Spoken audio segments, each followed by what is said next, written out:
Welcome back to Political Roots, your go-to source for in-depth conversations with those at the forefront of shaping our democracy. Today, we're honored to have Scott Bolden, a distinguished figure whose influence spans law, politics, and media. A Morehouse man turned legal luminary and political commentator, Scott's journey and insights promise to shed light on the crucial intersection of law and politics. As we navigate these turbulent times, his perspective is more vital than ever. This is Political Roots, and I'm Michael Starr Hopkins. All right, welcome to Political Roots, where we talk to figures shaping our dialogue and democracy. Today we're joined by Scott Bolden, a trailblazer in law, politics, and media. From the esteemed halls of Morehouse to the forefront of legal and political thought, we are particularly eager to hear your insights as we look toward a critical juncture in American politics. So, Scott, how you doing, man? I'm good. I'm glad to be here, and thank you for having me. Thank you for joining us. Let me say, Scott has been such a huge mentor in my life. When I was starting out in college, I emailed him out of nowhere and said, I just want to talk to you, just want to get some advice. And you sat down and talked with me when you didn't have to, when I was just some random kid emailing you. And I've forever been so appreciative of that, and just that you've always been so supportive in this and everything else. So before we get started, I just want to say thank you. Well, you're welcome. But, listen, if we don't reach back and pull back and bring others along as we go along, then we're only living 50% of our life. We're just making money and not helping others or changing our communities, which is a favorite saying of my mother. So I try to live that. My parents were civil rights advocates in Joliet, Illinois, in the state of Illinois. I went to Morehouse undergrad. I went to Howard Law. Notwithstanding my trailblazing career in big law, I never forgot where I came from. I never forgot that, making this life a better life for others or our community is as important as making a bunch of money. And so I try to balance those. Both are important, but I can't tell you whether one's more important than the other. Probably not. But changing our communities is a lifelong effort and should be for all of us.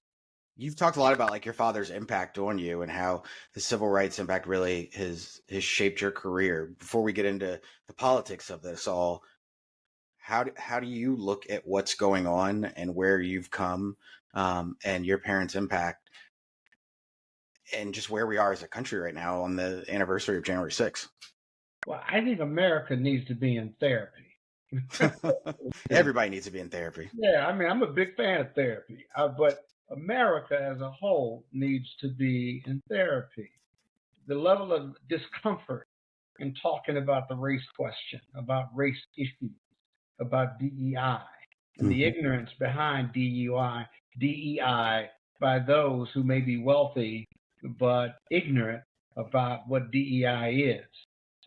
We need to have a national dialogue on the race question, rooted in tolerance, right? Rooted in love and support of one another, whoever you are. And we've got to figure out how we stop generational racism, because no one is born with a gene called racism. It's taught, right? It's environmental. It's learned behavior. That's right. It's learned behavior. And until we change that as a community or as a country, we're going to continue to have generational racism, and that's not something any of us should be proud of. So my parents were liberal lions, and that's not a bad word in my mind or life. I'm probably more conservative than they are, but they taught me the value of valuing others. And, everybody was treated equal in their eyes. And, you couldn't, in my household, despite how we were picketing and trying to change accommodations and businesses and housing and make it better for Black people that look like you and me, we were never taught hate as part of that process. That if we said anything negative about someone that didn't look like us, right? We were reprimanded, we were chastised, we were punished by our parents. because it was inappropriate. Because in their view, you know, hate is too powerful of an emotion to waste it on someone you don't like, especially if they didn't look like you and you expressed some displeasure with them because of the color of their skin. We were no better than white Americans who were oppressing black people over the last 200, 400 years. And so I was never taught hate. I was taught to love myself, to love this country, but also to love it enough to demand change, and that we be the evolving, a more perfect union. And we have a right as citizens to fight for that and to be critical, constructively critical of where we are in this country. And I think that's timely for where we are in this 2024 election, uh, what the Democrats are facing, what Republicans are really facing. This choice between democracy and anarchy or dictatorship, at least based on Trump's own words. And it's critical. You know, many people believe that our democracy can't be tested or should not be tested. Well, why not? It's going to be tested. It's being tested right now. Other democracies have been tested and failed. And so the presidential elections and the vote by so many of us in 2024 is going to be a simple choice between strengthening our democracy or walking away from it, right? And choosing anarchy or dictatorship over democracy. And it's as simple as that and as real as that. Yeah, I mean, you said it so eloquently. This is an experiment. We are not an old country when you think about it in terms of countries like over in Europe, and so things can go left or right and haywire overnight. We got tested in 2020, and on January 6th, we got really close. We were Mike Pence deciding to switch out the electorate close to losing a democracy. Right. We heard President Biden, give a speech about the threat of Trump the other day.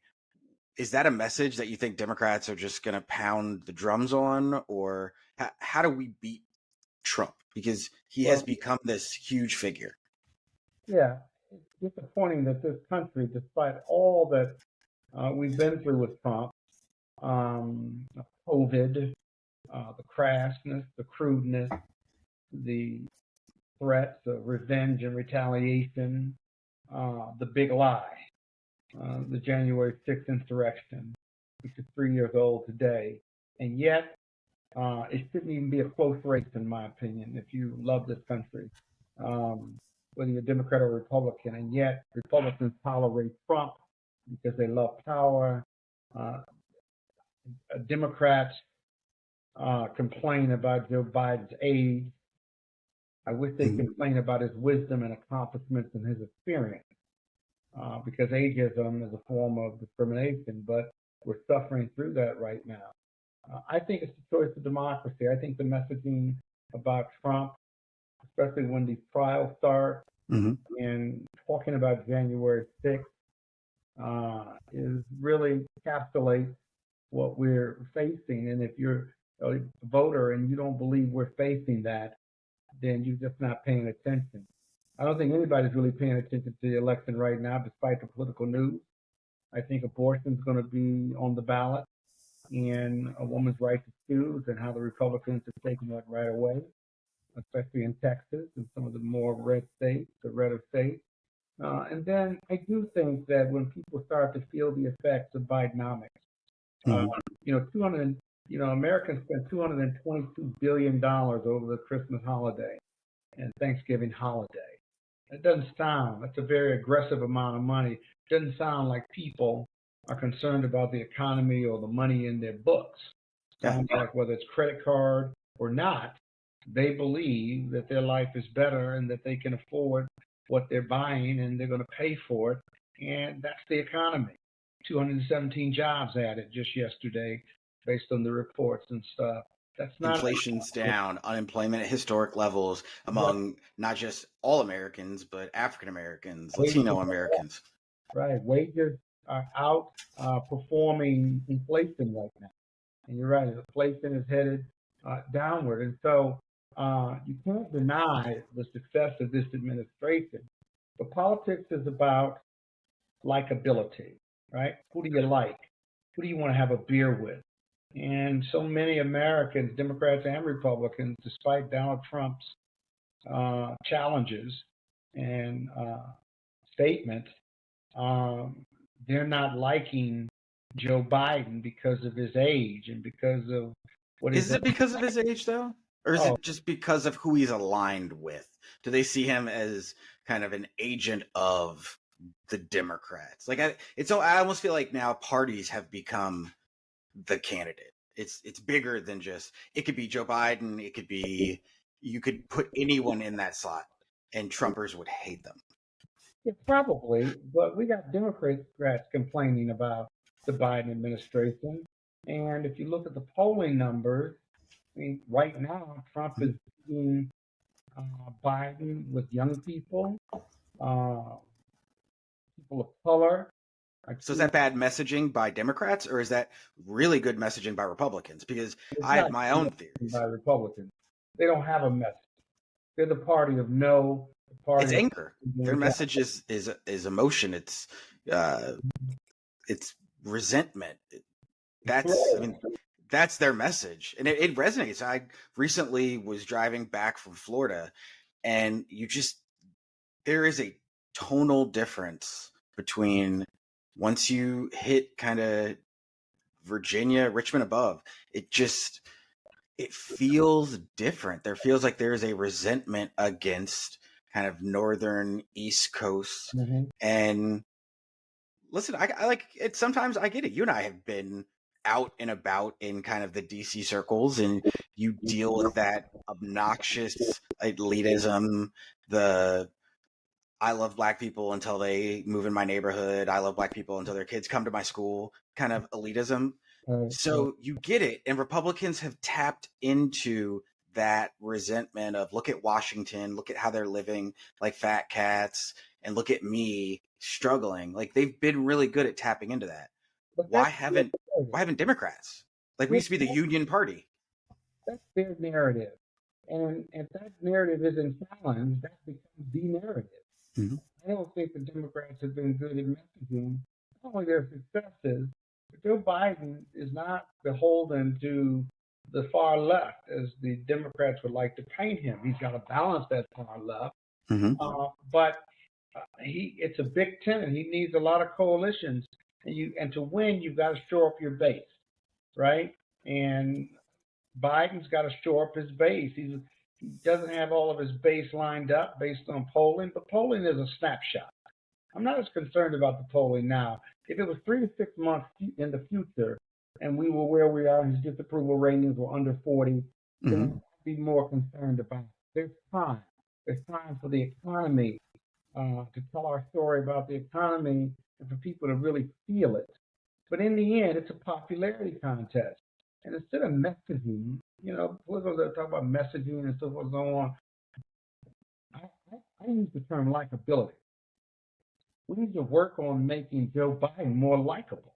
Mhm. And his record will stand for itself. You and I can intellectualize the voting piece, and he's got a record, and therefore I support his record. The average American doesn't even know Joe Biden's record. They know what they've been told about his record, Mhm. and the Republicans continue to lie about it. So it's got to be a likability factor. How do you make Joe Biden and Kamala Harris likable when they talk about their record, right? This is all about image. How do you turn an aging politician who people think doesn't have the mental acuity just based on his appearance and his age? How do you make that person likable? It's called the Reagan treatment. We've been through this already. Republicans did it in the 80s with Reagan in his second term. They made him appear like the grandfather of the nation, the Right. strong, kind of stoic and steady person. Yeah, And he moved better. He looked better. yeah, he was Hollywood casting. Biden did. And how do you take Joe Biden and make him more likable? Nothing wrong with being older. But sometimes I think when he gives an emotional speech or he shares his empathy, he can really come off angry, like the angry grandfather, He can. And a grandson or daughter That's not exactly, you love your grandfather, but you love him when he's yelling and screaming at you because your family, right? Yeah. As opposed to wanting to sit down and have a beer with him. This is perception more than anything. And instead of working on his messaging, I'd work on his likability. What can he do? How can he manifest likability? And the same thing with Kamala Harris. She's underutilized. It's tough being a vice president. Hmm.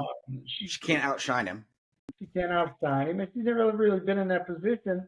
And I think that it's hard for her because she is such an icon with black and brown people and women, and she does have her own voice. But when she's handcuffed with supporting Biden, who has a record to support and who I think she genuinely likes and loves and believes he's the right for the country, then okay, but her numbers are down too. And so this is an image issue. I'm sorry, politics is Mhm. all about image. But in the end, here's the trump card. Forgive the pun. But the trump card is that when American voters are given the choice between the crassness and the crudeness and the ugliness that comes with Trump versus Biden, I gotta believe that they're going to choose Biden over Trump. And if they don't, and they choose it the other way around, Trump over Biden, then America deserves what they get when they make that choice. They got Well, let me say two things to that, because you and I both know that when America gets the flu, that we get pneumonia. And so at the last time Trump came to office and people said, we get what we deserve, it was African Americans who suffered exponentially rising, which is what led to George Floyd and things like that. Uh, I wonder when it comes to Trump and what is going on with 2024, have Republicans put them in a position where even if someone like Nikki Haley is to win in New Hampshire, let's say she upsets the race, wins in New Hampshire, and then we get into a close face-off with New Hampshire or with Nikki Haley and Trump.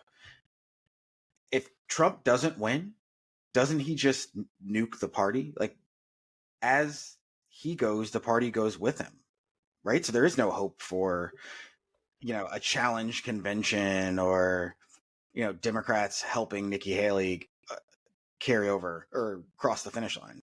This well, has got to be Trump and Biden.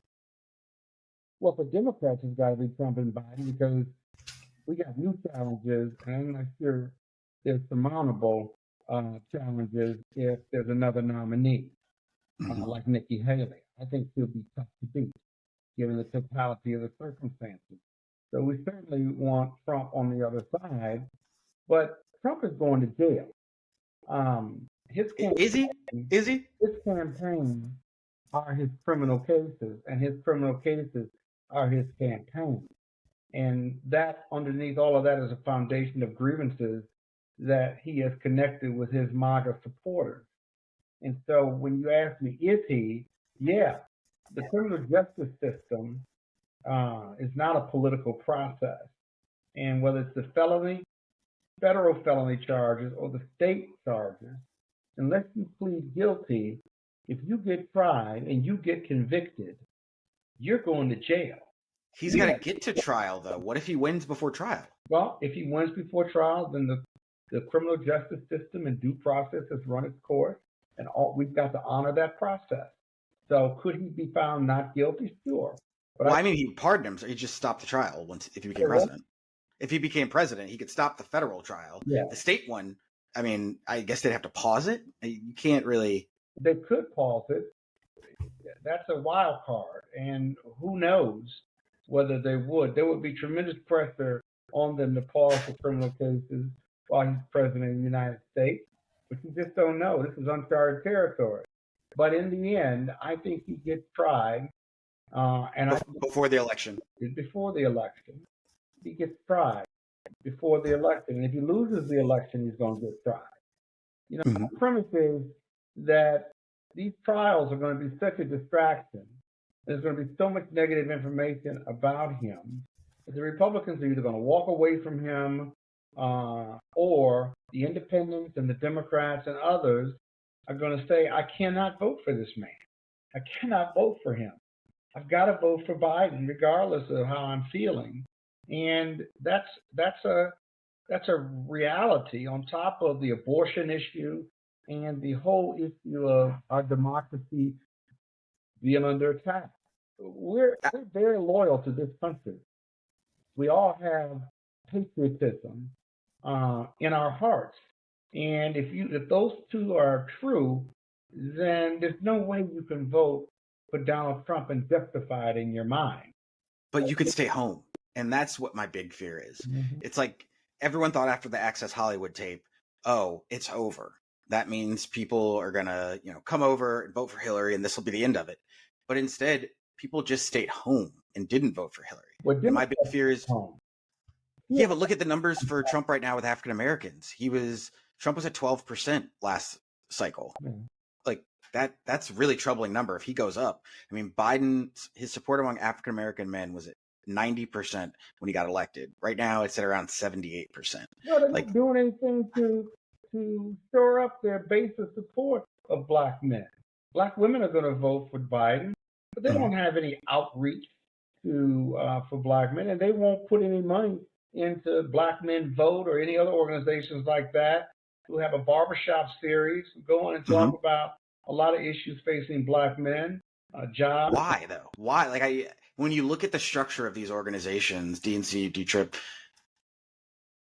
how do you not have centers of black power within those, given the importance of African Americans as the base of the Democratic Party? No one votes more consistently. No one shows up. No one is better at souls to the polls. As we go, so goes the electorate. But there doesn't seem to be a respect in the same way. But the Democrats don't believe that. They believe and presume the black vote is going to vote for Democrats. So they don't have to invest in these Black Men Vote organizations. They don't have to spend any money. It roots itself in limousine liberals and white privilege and the belief that they can take our vote for granted, and they do. And so we've got to make them think otherwise. Our problem as a community or as people is we don't have any alternative. They know that, but at the same time, black people staying home, they're going to lose the election. They simply don't believe that. Many of them in the power structure, or many of them who are decision makers, believe if they go out and convince white folks to come back to the party, the MAGA can be convinced, and that we. It's always the argument. Huh? I said that's always the argument. They can bring back these Trump supporters, disillusioned Republicans, economic anxiety. Yeah. And so then when black people don't vote for them, they don't blame black people for not coming out and voting and reinvest in the black community or black organizers. I mean, they spend very little with black consultants and black political people like polling and what have you, because unlike the DNC under Ron Brown, the DNC doesn't control the money for these organizations.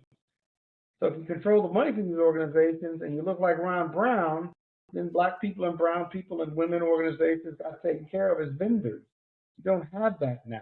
Jamie does the best he can, but he doesn't control all the Democratic dollars. At least that's my understanding. Yeah. I mean, having been in the consultancy world, one of my big frustrations is you'll see these big organizations hire a white firm to handle an issue around African Americans, and then that firm will hand that case over, or that file, whatever, over to an African American senior VP. So that means that the company is getting a bunch of money for this. And this black SVP, yeah, he's got a good job, but like we're not building black businesses within the Democratic apparatus. And when I wrote the column about it, one of my big points was, if you want to talk to black people, if you want to talk to people of color, you have to have people of color in your infrastructure who can tell you the nuances between Haitians and Creoles and Northern Black, Southern Black. Like, we are not this monolithic group. And until Democrats can figure that out, it's going to be a really lost opportunity. But you got to want to figure it out. And my greatest concern is that the Democratic decision makers, right, don't want to figure that out. They don't understand. But it's in their self-interest. I mean, winning. Well, yeah, but If for nothing else, they can win. yeah, Look at Georgia. We turned Georgia blue. I mean, it's purple, but we won Georgia because of yeah, African American turnout. yeah. But you're intellectualizing the argument. We can agree on the argument and we can agree on that reality, but if you don't manifest it, if the Yeah. DNC and the DCCC and the Senate, the Democratic Senate Committee and what have you don't manifest it, then you don't believe it. You don't respect it. And you take us for granted. And you can continue to lose because your white privilege will never tell you that we need to do more with black people and more with black men, because we're maxing out on the black vote right now and we don't have to lift a finger. We can go spend this money elsewhere. That's the mentality. And if I'm wrong about that, then somebody needs to say I'm wrong about that. But that's their mentality. And it's not that I've talked to every decision maker in the democratic process. I'm basing it on what I see. What I see. You want me to see something different? Then show me something different. My remarks is you've shown me. You've made my remarks. You want me to be better, then you be better. Yeah, and every time it's always like pointing to a certain individual as proof that there's diversity within kind of democratic establishment, which my response is, if you can point to an example, then that is proof of the problem. Right, exactly. So, taking a hard pivot, is Trump going to be on the ballot in Colorado or in Illinois or Maine, given this 14th Amendment challenge? As a former state party chair, let me tell you, the whole issue of uniformity on the ballot in various states, because states run their elections, whether it's for federal office or state office. It's a state right. And so the Colorado decisions that are on appeal right now before the Supreme Court were written by moderate Republicans who believe in state rights and strict constructionists of the Constitution. And so these arguments and these opinions have been written that way. I think it's going to be hard for the Scottish or SCOTUS to upend it. Now, I think they will find a way procedurally to do it. Instead of defining insurrectionists, they will argue that the third, subsection 3 of the 14th Amendment is constitutionally vague, if you will, or can't be interpreted. But Article 3 courts interpret vague statutes and all the time. And sure, everyone's got to make the ballot. Every state has different requirements, whether it's a signature process or you pay a fee. Or age. If Trump was 31, he couldn't be president because of the requirements. So if he violates Article 14, it's going to be interesting to see how the Supreme Court justifies keeping him on the ballot. Keeping him on the ballot. He could be on the ballot in 20 states, but not be on the ballot in 30 other states. That happens all the time.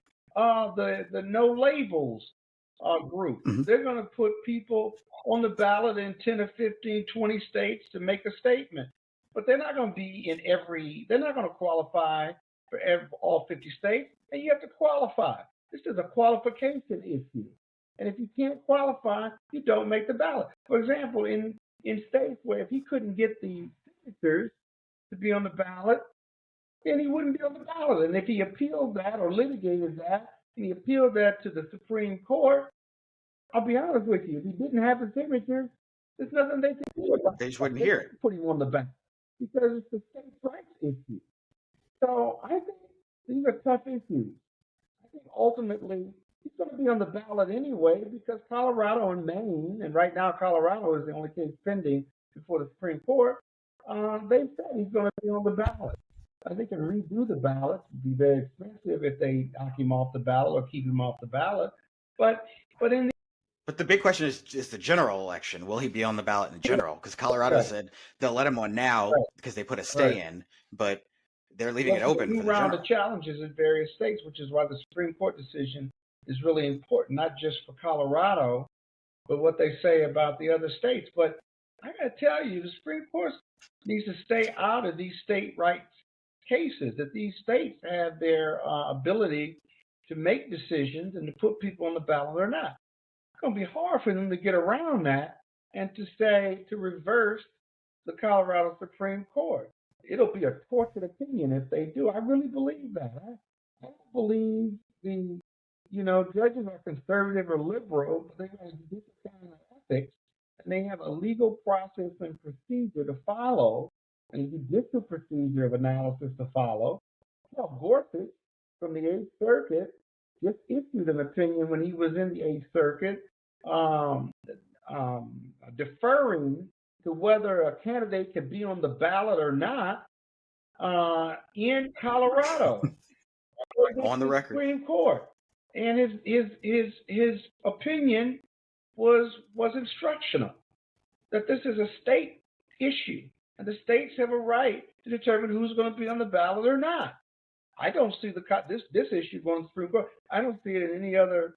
But you got Clarence Thomas's wife, Jenny Thomas, as a participant in this, and he's still hearing the case. And he's going to stay on the case.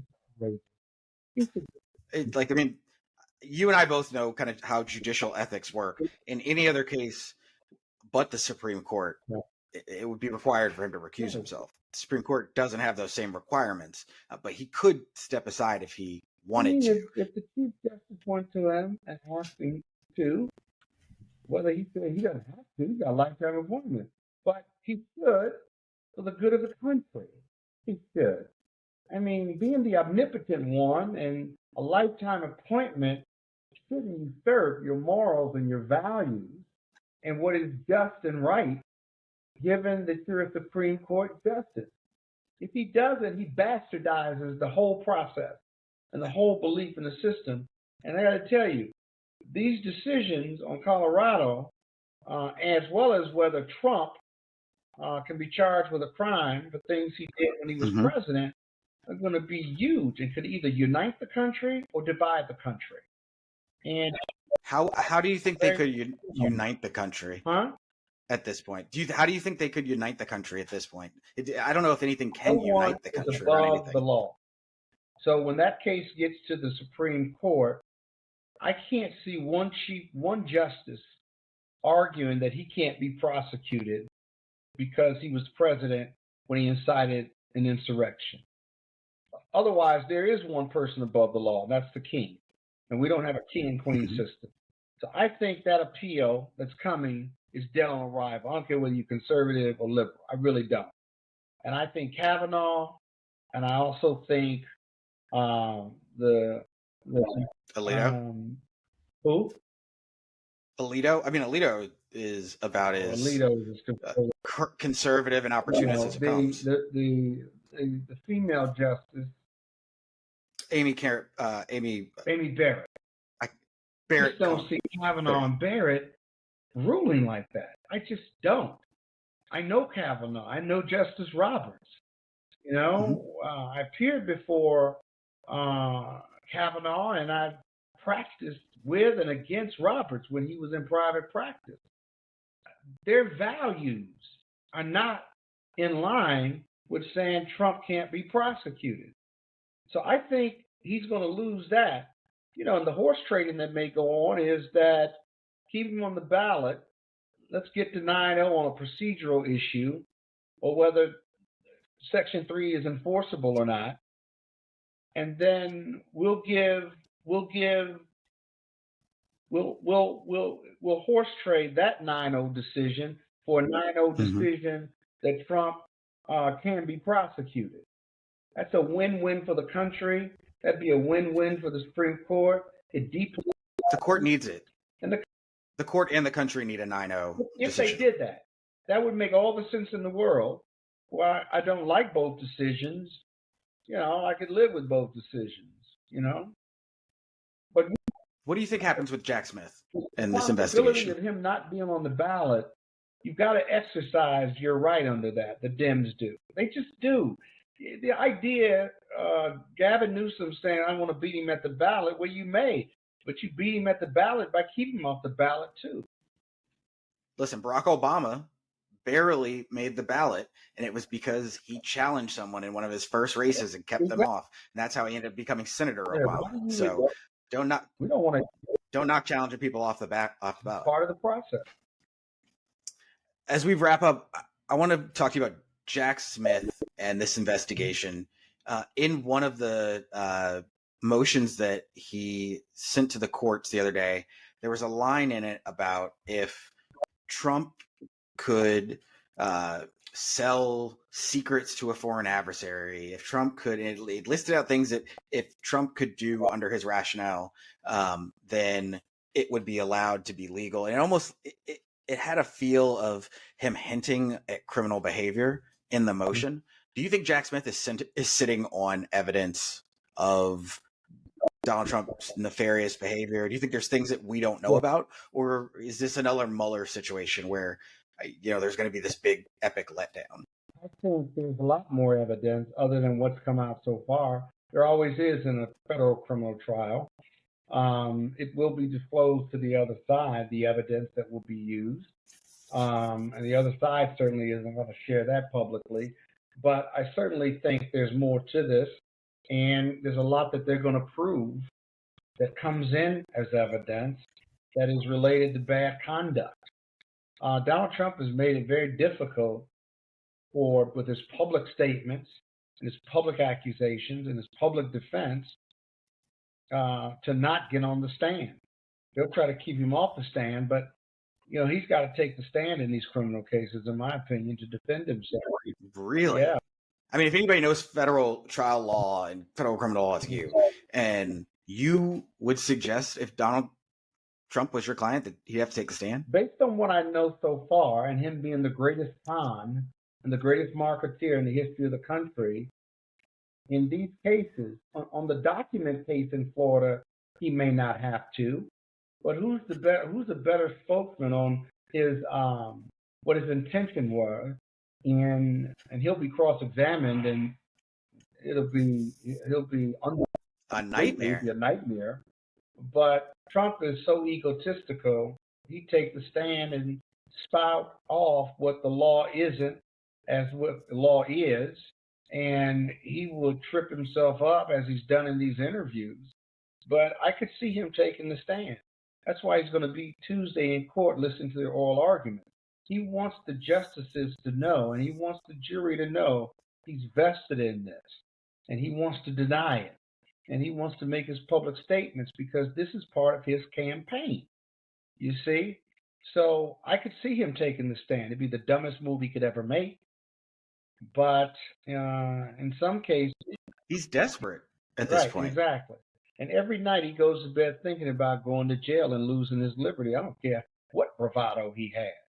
No one in the history of this country has run the table and beat 91 federal, criminal, or state charges in the history of this country. And he cannot run the table on this. He cannot. If he does, he'll be an incredible magician. But Donald Trump has got a date with destiny. And his destiny is incarceration, period. Just watch. It may take a minute, but he's going to jail. And that's a perfect way to end this episode. Scott Bolden, thank you so much, Scott. I really appreciate it. It's always great to talk to you, and I hope we're going to have you back sometime soon. Man, always glad to talk to you, brother. Give your best to your family. I love you to death, and keep doing what you're doing.